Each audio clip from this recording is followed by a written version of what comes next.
Hari ini saya berkesempatan untuk hadir di landscape Bukit 30 di Kabupaten Tebo, Provinsi Jambi. Kali ini saya akan diantar oleh Pak Patul Mubin, ya, ini Ketua RT di Benteng Makmur, Desa Muara Kilis.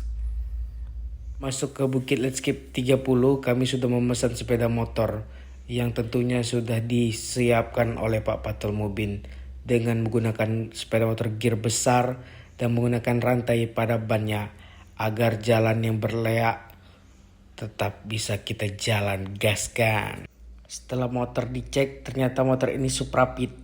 Nah, Pak Patul Mobil langsung menyuruh saya untuk test drive dulu. Dia nggak tahu bahwa saya juga pernah balap trail, meski itu hanya bohongan. Motor Suprapit ini ternyata saya sewa dengan harga 150.000. Ya, tampilannya bukan main lagi. Kalau mau direview, aduh, janganlah. Nanti susah lagi mau cari motor besok-besok. Hari ini kita mau ke petani, ke tempat perkebunan di landscape Bukit 30 di Tebo. Nah, jadi kami harus menggunakan motor yang sudah dimodifikasi lah ya. Seperti ada rantai ini, sudah persiapan juga. Karena saya sendiri kemungkinan nggak pakai rantai. Tapi kalau yang bonceng dua harus pakai rantai. Dengan ya motornya motor lama, bisa kita bilang motor tahun tua, cuman ya harus udah di upgrade gitu mesinnya, tipis-tipis kan, kain kopling harus ganti dan segala macem, bannya harus semi tahu gitu ya. Ya, setelah itu saya sok-sok review motor itu ya. Ya memang oke juga tenaganya walaupun mesinnya agak bergerak. Inilah persiapan motor yang akan saya bawa di landscape Bukit 30.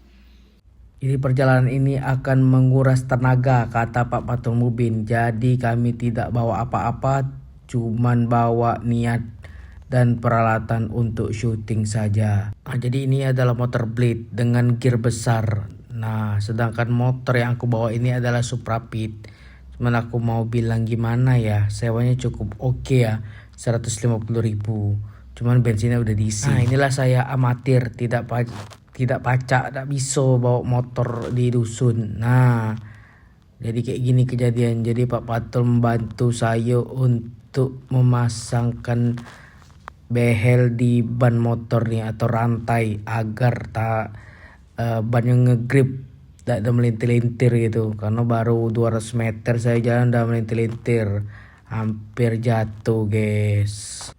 Nah, beginilah kondisi perjalanannya ya. Kondisi saat itu gerimis, dan pemasangan ini kayaknya untuk anak-anak kota, ya, anak-anak tepi-tepi kota kayak saya nih. Nah, itu kurang bisa karena dibilang dusun dibilang kota, ndak pula kota. Jadi taunya cuman bawa motornya aja. Nah, inilah saat saya coba kondisi sepeda motornya. Mari kita dengar suara mesinnya.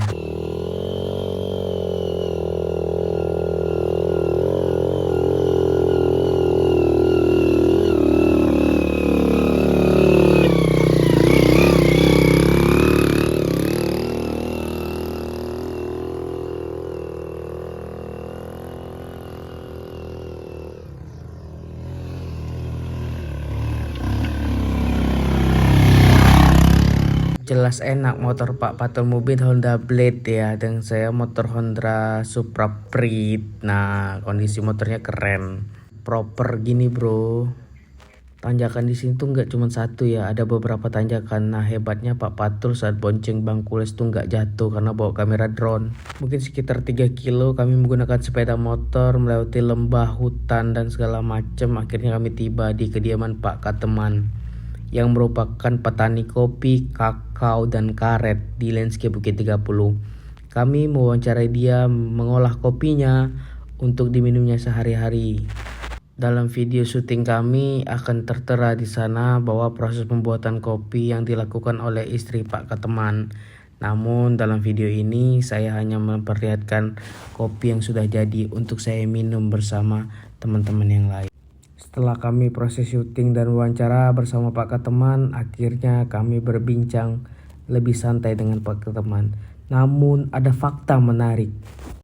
Pada 2010-an Pak Kateman datang sendirian tanpa istrinya seorang diri membuka lahan belukar di kawasan landscape Bukit 30.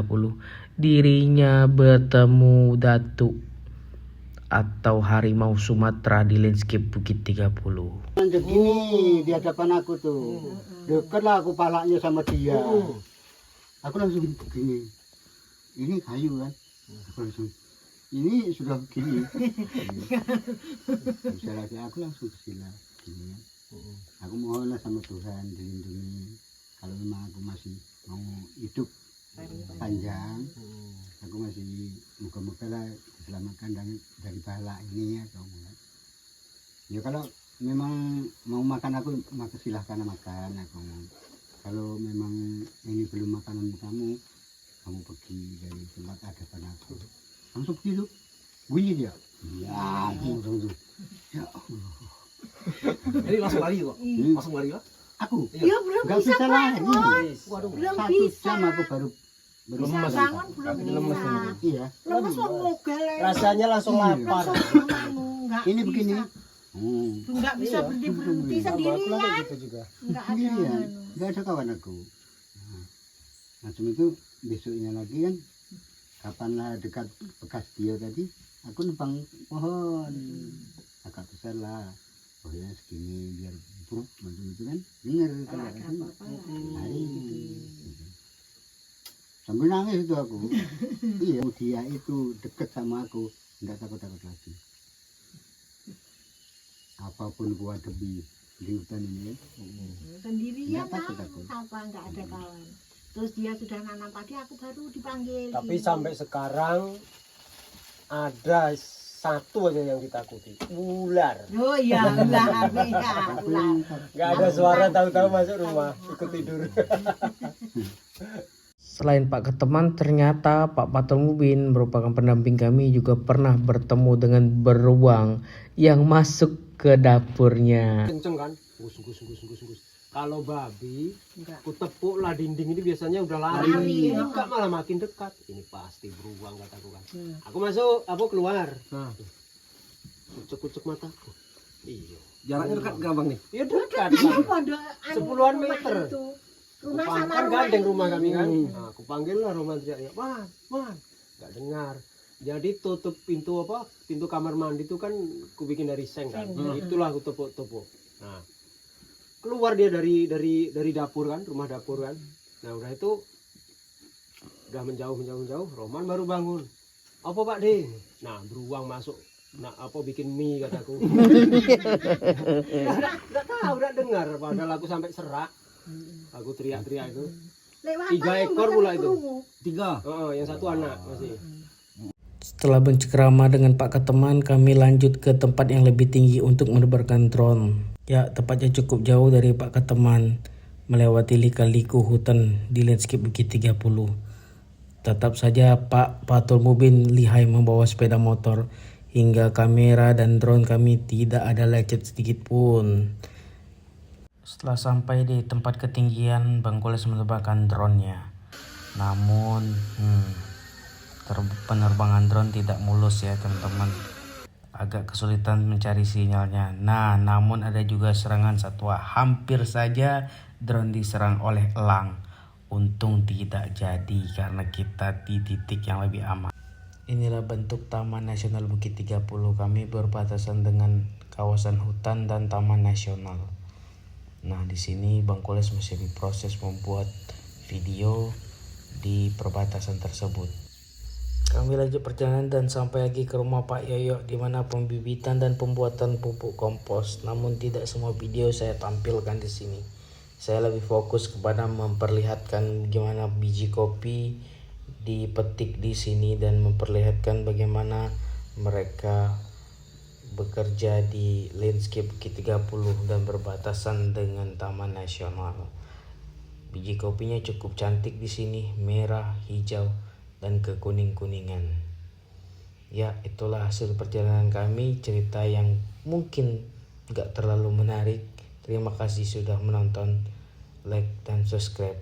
Dapat saya informasikan juga di sini kopinya nggak sampai ke Jambi karena sudah habis, kebutuhan di sini cukup banyak.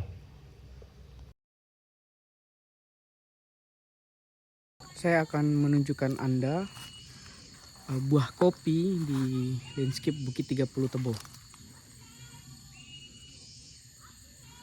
Ini yang masih kuning dan ini yang merah.